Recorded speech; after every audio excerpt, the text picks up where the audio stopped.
Hai everyone, selamat datang di kelas saya, selamat datang di channel saya. Bismillahirrahmanirrahim, Assalamualaikum warahmatullahi wabarakatuh. Pada siang hari ini kita akan belajar mengenai psikologi pendidikan. Nah, sebelum kita mempelajari lebih lanjut, ada beberapa hal yang perlu Anda ketahui ya. Pertama, apa itu bedanya antara psikolog dan psikiater? Seorang psikiater itu adalah seorang dokter yang mengambil spesialis kejiwaan. Jadi ketika dia sudah lulus kedokteran, kemudian dia memperdalam keilmuannya tentang ilmu kejiwaan, nah itu baru bisa disebut sebagai seorang psikiater. Seorang psikiater dia bisa memberikan resep atau obat kepada seseorang yang terkena kasus ya, katakanlah ada skizofrenia, ada psikopat, ada kasus psikologi yang lainnya. Jadi dia bisa memberikan resep ataupun obat. Kemudian ada psikolog ya. Kalau seorang psikolog dia bukan dokter. Jadi psikolog itu merupakan keprofesian. Orang yang sudah mengambil kuliah S1 ya, untuk menjadi seorang psikolog dia harus menempuh kuliah lagi, kuliah S2. Jadi baru bisa dia dikatakan sebagai seorang psikolog ya. Seorang psikolog dia bukan seorang psikiater karena dia tidak bisa memberikan resep ataupun obat. Itu. Jadi itu bedanya antara psikolog dan psikiater. Psikologi artinya apa? Sekarang kita bahas tentang psikologi. Psikologi secara bahasa artinya adalah ilmu yang mempelajari tentang kejiwaan. Jadi ilmu jiwa. Untungnya kalau kita bisa mempelajari jiwa seseorang ya, itu kita bisa mengambil hatinya, bisa mengajak dia berteman dengan baik, bisa berkomunikasi dengan baik ya. Jadi kalau kita sudah tahu, oh orang ini kejiwaannya seperti ini, ataupun ketika ngajar siswa-siswa kita kondisinya seperti ini. Nah, jadi sangat penting atau sangat perlu sekali seorang tenaga pengajar itu mempelajari ataupun mempelajari ilmu tentang psikologi. Kemudian apa itu psikologi pendidikan? Psikologi pendidikan itu merupakan ilmu psikologi yang mengkhususkan diri ya, atau memfokuskan diri pada dunia pendidikan. Jadi ilmu yang mempelajari tentang kejiwaan di dalam dunia pendidikan.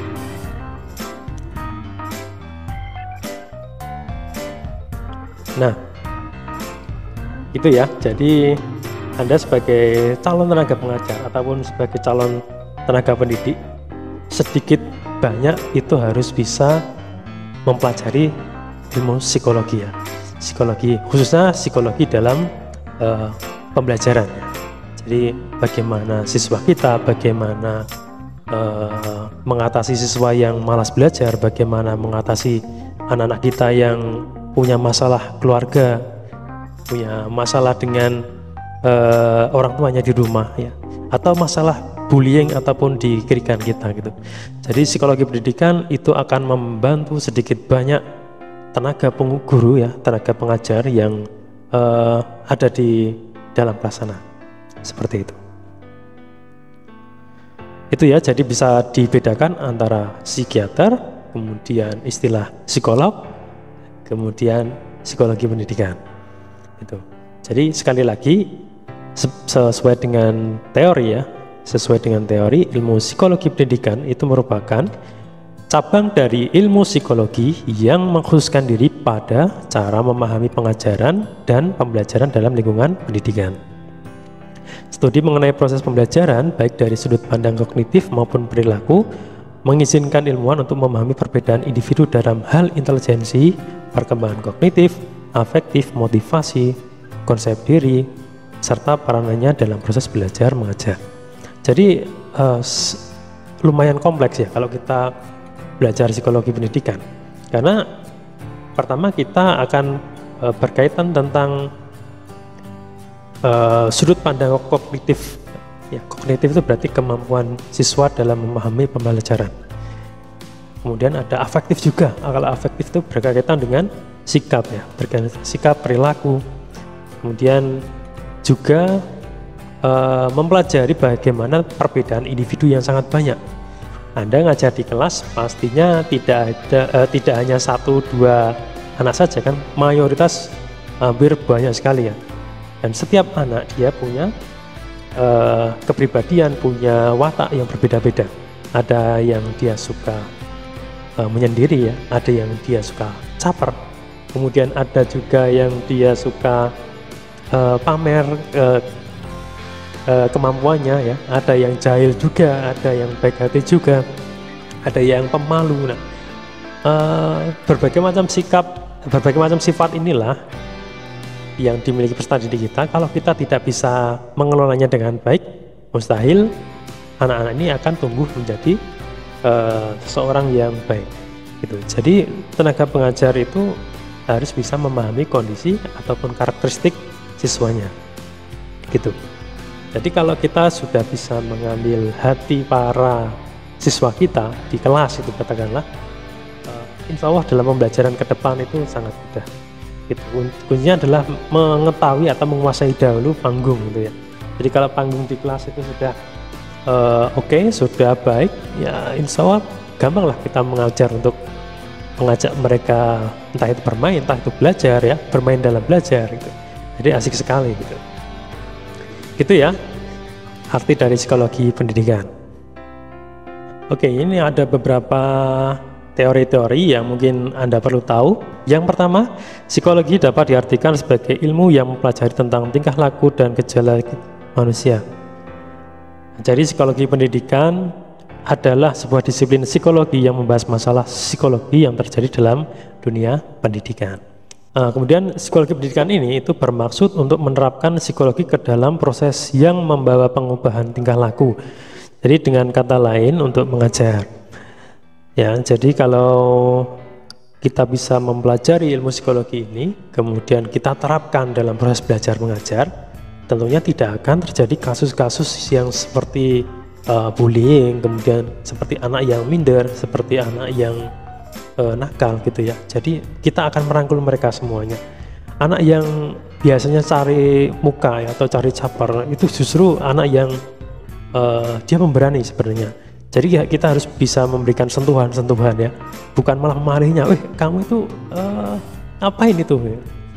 Atau katakanlah anak yang bandel gitu ya. Anak yang bandel itu kalau kita bisa pegang dengan baik, kita bisa pegang dengan bagus, itu ya insya Allah mereka akan luluh hatinya gitu ya. Jadi pintar-pintarnya kita memberikan pendekatan-pendekatan. Oke, dapat disimpulkan ya bahwa psikologi pendidikan merupakan disiplin ilmu yang mempengaruhi proses belajar mengajar dalam dunia pendidikan. Ini psikologi yang mengkhususkan diri pada bidang pendidikan.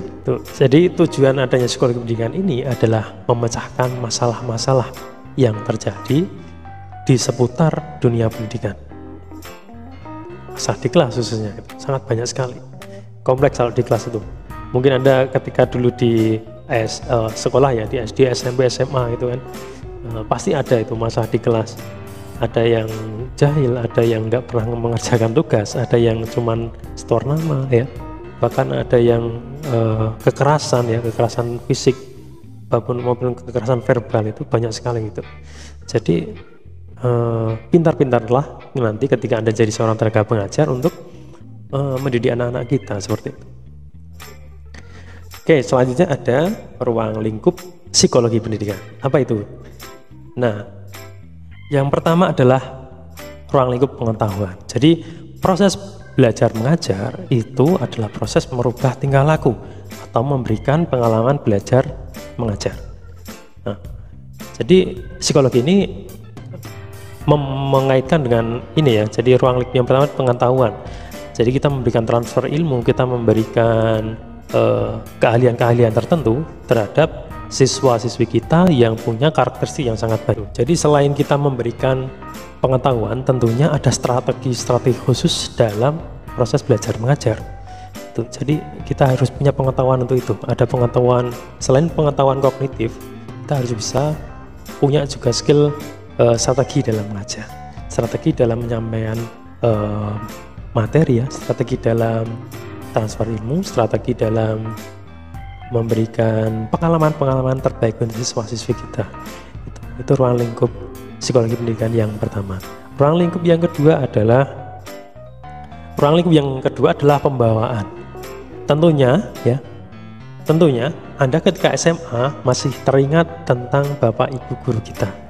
Ada yang pembawaannya kalem, ada yang pembawaannya galak, ada yang pembawaannya ramah, ada yang pembawaannya cuek, ya, macam-macam.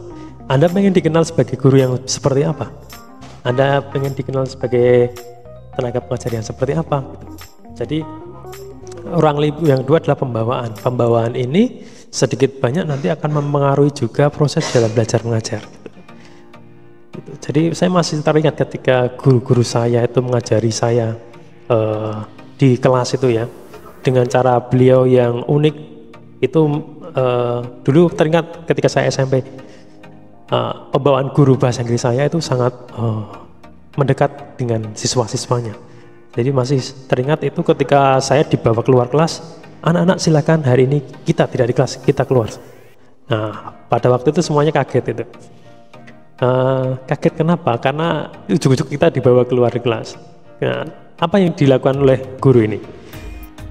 Kita dibawa ke suatu lapangan, ya lapangan sepak bola, kemudian di bawah pohon kita belajar bahasa Inggris. Jadi mengambil benda-benda yang ada di sekitar sana, kemudian dibahasa Inggriskan, kemudian kita latihan speak ya. Jadi conversation antara siswa yang satu dengan siswa yang lain. Jadi ternyata pembawaan guru yang baik itu juga mempengaruhi siswanya juga. Jadi Anda harus mencitrakan diri Anda seperti apa besok itu. Pembawaannya mau seperti apa? Mau cool, calm, confident, atau galak yang disegani oleh semua orang, ataupun ramah senyum ya, ataupun yang cuek senyum aja berat seperti itu. Nah itu pilihan. Jadi Anda bisa memilih Anda mau seperti apa. Yang ketiga ruang lingkupnya adalah proses ya, jadi proses tingkah laku. Masih ingat tadi ya, yang pertama ada pengetahuan, yang kedua adalah pembawaan atau cara membawakan kita seperti apa, yang ketiga adalah prosesnya ya. Tentunya proses dalam belajarnya ya. Proses belajar yang baik, yang interaktif, yang ada hubungan baik antara siswa dan murid, tentunya akan membawa suatu hal yang positif dalam mempelajari sesuatu hal. Siswa tidak tertekan, siswa tidak merasa jenuh, siswa tidak bosan ya. Itu akan sedikit banyak mempengaruhi kita dalam proses belajar mengajar. Jadi ruang lingkup yang ketiga adalah proses. Di proses itu, perubahan perilaku itu kalau disetting dengan bagus, nanti akan muncul bibit-bibit kita yang unggul. Jadi tidak ada lagi siswa-siswa yang malas belajar. Oke, itu ruang lingkup psikologi pendidikan. Selanjutnya ada faktor-faktor yang mempengaruhi proses belajar mengajar. Situasi belajar itu sangat mempengaruhi proses belajar mengajar. Katakanlah tempat kelas yang nyaman, tempat kelas kita yang panas, ataupun tempat kelas kita yang sejuk ya. Jadi sedikit banyak itu adalah faktor-faktor yang mempengaruhi proses belajar mengajar. Itu situasi secara fisik ya. Jadi Anda akan senang dengan fasilitas belajar yang mumpuni ya. Ada laboratorium, ada sarpras yang mumpuni ya, ruang kelas yang nyaman, AC yang nyaman dan sebagainya. Ada ruang perpustakaan, ada ruang olahraga, ada ruang futsal, ada ruang apalagi ya, banyak sekali. Nah, jadi kondisi atau situasi inilah yang sedikit banyak mempengaruhi proses belajar mengajar. Jadi kondisi ruangan yang bersih, sirkulasi udara yang sejuk, taman-taman yang indah, kemudian halaman yang hijau ya, ataupun suasana yang tidak bising. Nah, tentu pasti pengaruh nggak itu? Pengaruh kan? Pengaruh kalau kita mau belajar di suatu kelas gitu.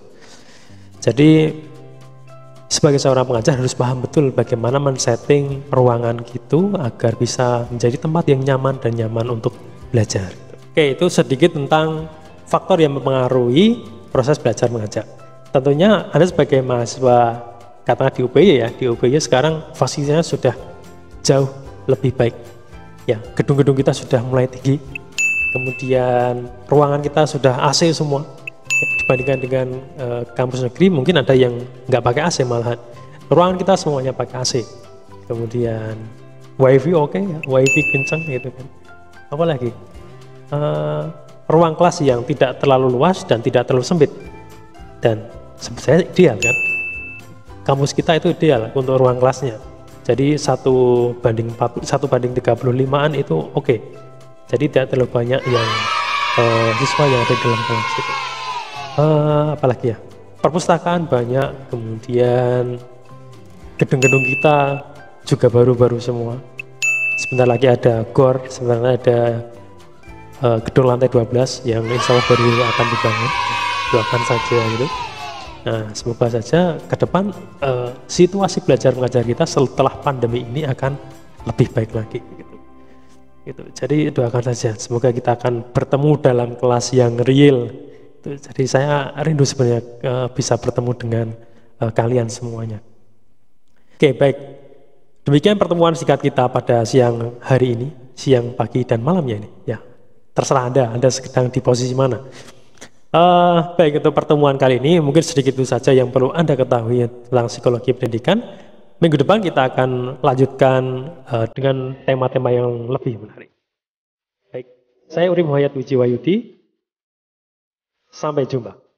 Terima kasih. Assalamualaikum warahmatullahi wabarakatuh.